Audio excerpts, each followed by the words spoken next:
This was meant to be a new start. Hey, everybody, Revelations back here, and I have my official breakdown for the brand new prologue. Yesterday I had my reaction and general thoughts, but now I had time to sit down with tons of time, break down frame by frame, and give you the most meaningful thoughts and ideas and connections I could make. So let's get into it. Notice this world. There's many houses in frame. Really reminds me of France in World War I before German army invaded through the Schlieffen Plan, or it could be Great Britain in the countryside as well, but it's definitely a different feel. I want to get across the point that you see it's a whole world away from all the evils. It's a very normal world, sort of like what we live in and what's going on and what's happening. I really, really love this happy haven place. There's lots of people, clearly throughout all the kids. They're not just all hanging out at this house. They could be living at all these different houses and all these different farms. So it kind of really gives continuity to this world. Really? A perfect world. Free from all the evil. So this is supposed to be a perfect world, free from all the influences of the ether, the apothecans, and all this stuff, but something seems amiss. Something interesting about this trailer almost speaks to me that there might be two different places. Now let's look at this initially. We had this awesome scrap from Shadows of Evil that shows us the supposed house where the children are safe.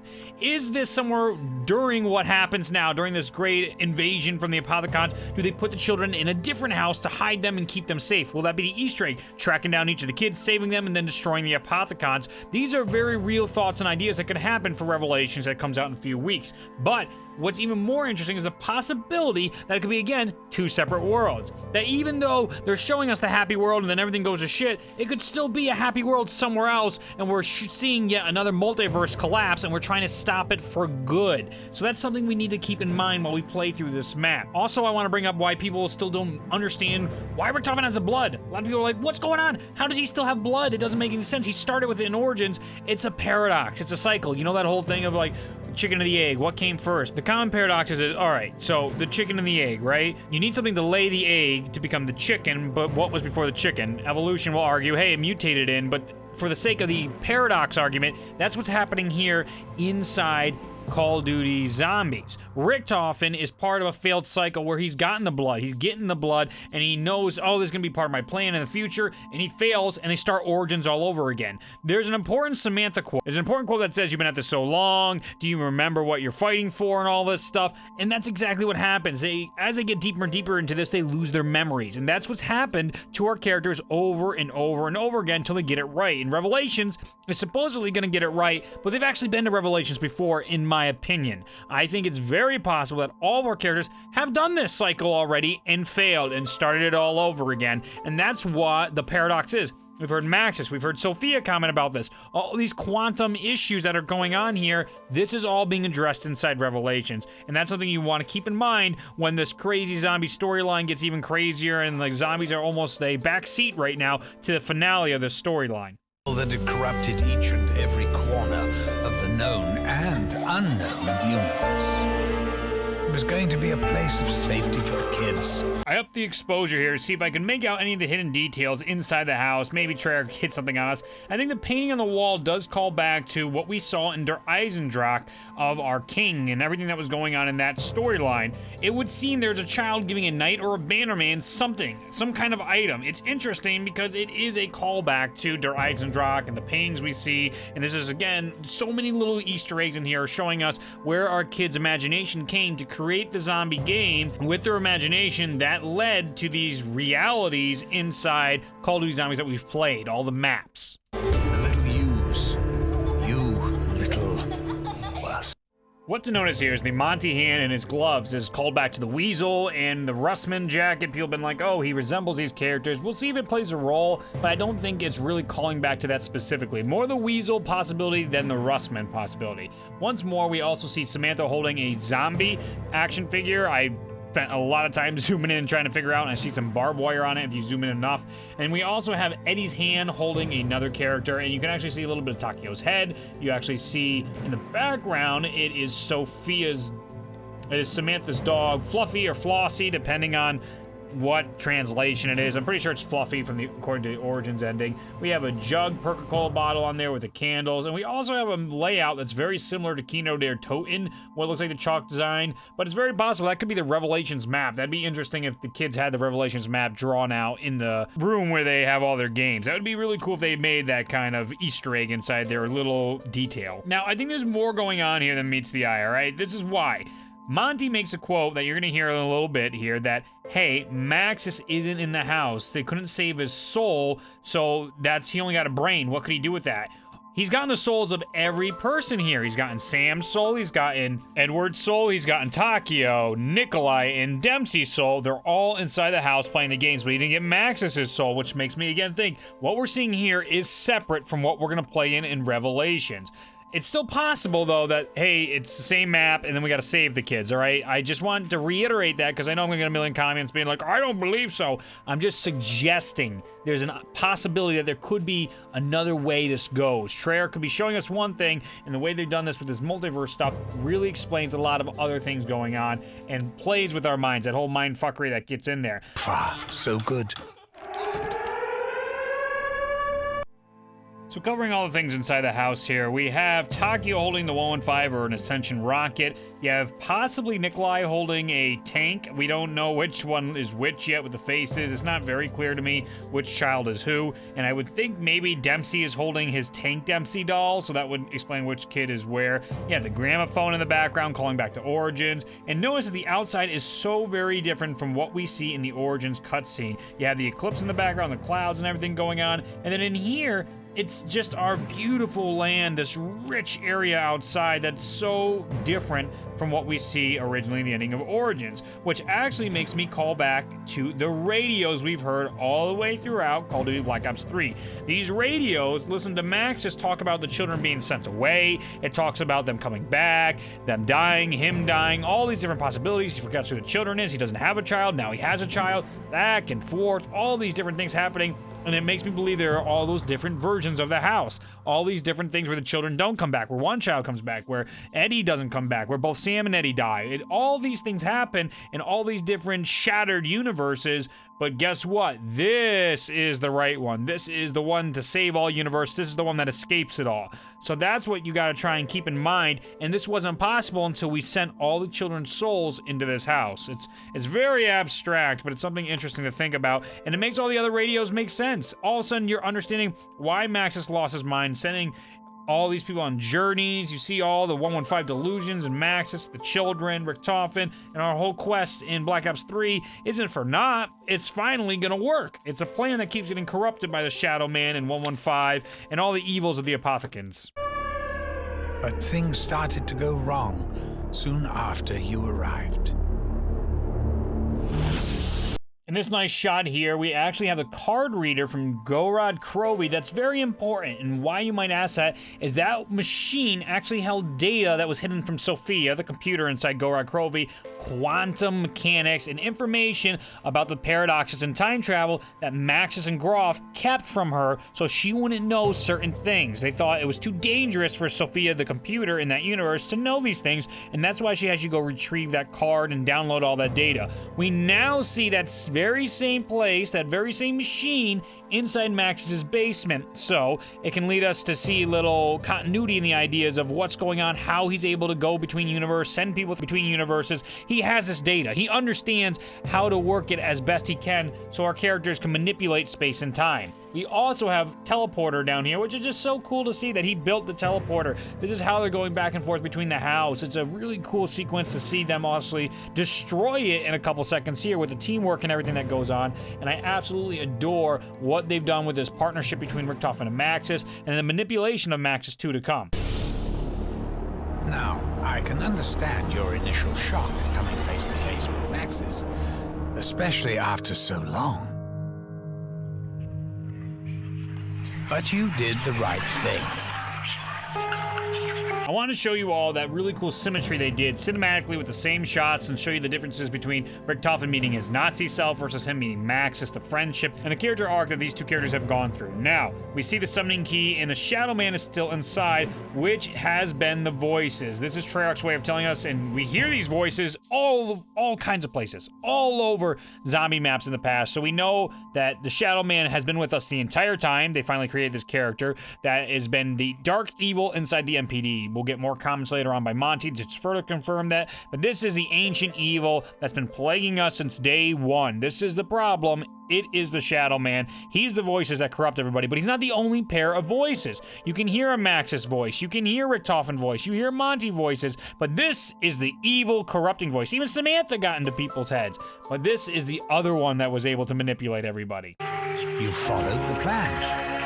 You brought the summoning key here, and you destroyed that bloody machine once and for all.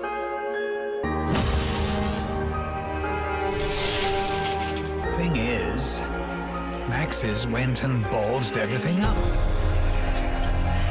I wanted to have a nice callback to the book that Maxis is reading. There is actually the 935 Field Ops Manual, so 935 sort of exists in this world, or maybe he's reading a relic of one of the many universes he's collected. It's interesting to me because he made this whole condition, proving the human condition, making a better world, and here he is reading that book. Really cool, in his 935 uniform, so obviously there's got to be some connection here with 935, or Treyarch just lazy with their character models, but I really enjoyed this little poke here at the past. Please.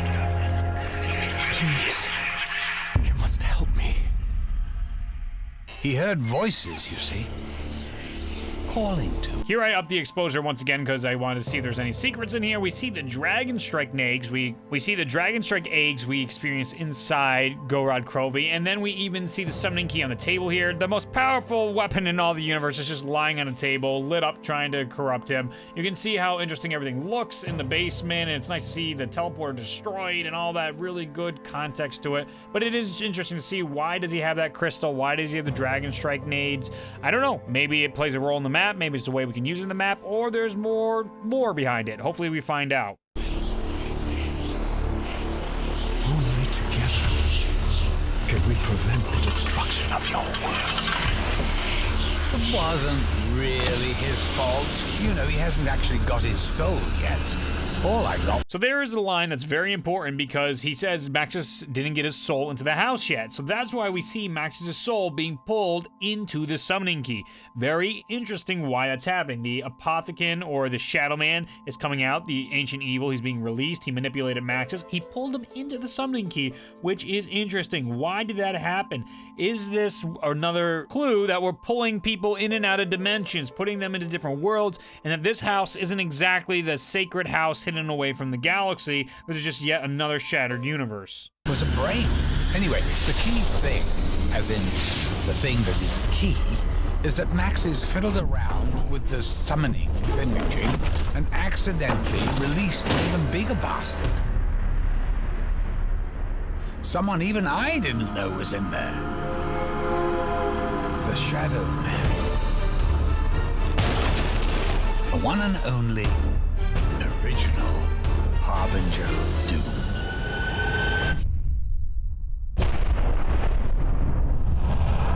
There you go, there's that original evil callback here, and it looks like he pulled the 115 meteor here out into this dimension, or ripped the sky. There's a clear dimensional rift going on here, possibly using the summoning key. We don't know if the Shadowman has his power on himself, but it would make sense that during Shadows of Evil, he doesn't have the summoning key, so he's not that powerful. But once we give him the summoning key, he is that powerful, and that's why he's so strong here. The entire time we're able to beat him and manipulate him is because he underestimates our peoples in Shadow of Evil, and he doesn't have full control over the summoning key at that point. But now that he's been inside it, maybe things have changed. Here I want to point out the cool storm drain up there that's right out of Der Eisendrache, where you get the storm bow and you shoot that to start the quest. Just a cool callback. Then not even a few frames later, we get a cool look at what seems to resemble the church windows we see inside Der Eisendrache. Or if you go down to the crypt where the Vril is, and where you put the Vril device in, and then the Keeper comes out of it. Just cool to see these windows show up, and they do show up outside other maps as well. So a nice touch again for the kids' creative imagination. Oh, they saw that in real life, and they implemented it into the game, which was created into a reality in our universes.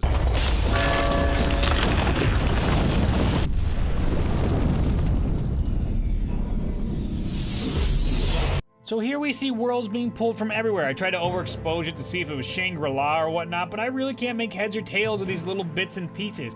It sort of looks like Shang in some parts, but in other parts it doesn't. The whole imagery here is very interesting because it's showing all the different universes being pulled together and apart. So you have certain bits of certain maps being teleported to places like this, and then you have other bits of certain maps being teleported to other places across the entirety of the universe, and it's just cool to see Treyarch tying up loose ends.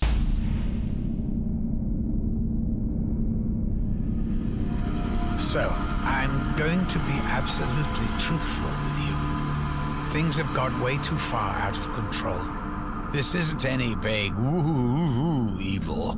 We're talking about the Apothicons, the most powerful and evil entities in all the What's being shown on screen is incredibly important. You actually see what would look like the origins meter, so you can actually get the size of how massive these Apothicons are, or rather super massive. They are mining 115 on this giant planet of 115 and shooting them through portals that most likely were created by the Vril or the Keepers way back at the beginning of time. So the Vrilya or whatnot, the energy is typically called the Vril. I have a whole video on the lore I'll link down in the description below for Vril, but they're manipulating the way that the Keepers get around through the world with their own twisted portals and stuff like that, and they're shooting this into other galaxies and universes and dimensions, and that's why we had the Tunguska event. If you remember in Shinonuma, that meteor that crashed, it's because the Apothicons were shooting it that way, and the reason they're shooting it is so they can now influence those areas. If they get 115 to distort it, they can ruin space and time. They only care about destruction, so they're gonna ruin that planet. The overlords can get over there, they can manipulate everything that's going on, they can doom universes.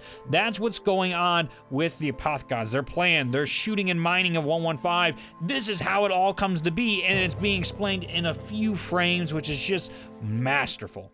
existences that never existed, and now they're here. And our perfect. Now, the very last thing I want to comment about was Nocturne Toten. It actually looks like the zombies are from Shadows of Evil right now. The eyes are red, so people are like, hey, red eyes means the Shadowman's in control. Not necessarily. I think it's interesting because inside Shadows of Evil, their eyes weren't red, they were yellow, and Shadowman was in control for a little bit and stuff like that. So there's a lot more going on underneath the surface. Again, eye color, I don't think is correlation to who's in charge and what's going on, just what universe they might be in or what might be happening. It doesn't really matter too much for our storyline at this point. It's cool to see the remastered maps here where you have Nocturne Toten. In the other trailer, we see Kino and on, all these different maps that we're gonna be playing through, which I love. I've been advocating for this idea for years now. I've wanted this big celebration map. Most people are on board. I saw a couple comments, but I mean, you're always gonna have the minority back and forth. This is an awesome map. There's gonna be a central hub that's gonna be all new. I mean, just in theory, at least. Maybe it'll play like crap, but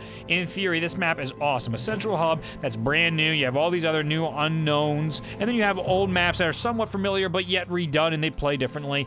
I absolutely love it. I think this is gonna be a wonderful DLC. I can't wait to cover it September 6th. I will be live streaming it as soon as it's available. Last time it was moved up to midnight Eastern Standard Time, so I will play it midnight Eastern Standard Time if that is a launch of this DLC. I will be covering COD XP as well, so you can expect videos and vlogs and stuff like that being uploaded as well when I'm gone, and a couple gameplays. It's right around the corner, so we have a lot of excitement to go, and then we have the Infinite Warfare season plus Call of Duty Black Ops 3 mods. There's so much to be excited for, so why don't you subscribe? Stick around, turn on notifications if you enjoy my videos, and really enjoy all the content I'm gonna produce for you guys. I'll be around for such a long time. I work very hard to try and entertain you all, and I hope you did enjoy this detailed breakdown and analysis. This took me a long time to make, so hey, give it a rating if you did enjoy. It takes a second out of your day, it makes me feel great, and helps with YouTube stuff. Thank you so much for watching. I hope you have a fantastic day, and I will see you in the next video. A special thank you to all of our Patreon supporters who help make these videos possible, especially Beefy, Hunter17, Logan, Davo, and Houston. On screen, you can see more Call of Duty Black Ops 3 zombie news and information. And hey, why don't you go check out this awesome Uncharted 4 Let's Play I did way back before my beard. Oh my God, he looks so young. I'll see you guys in the next video. Bye.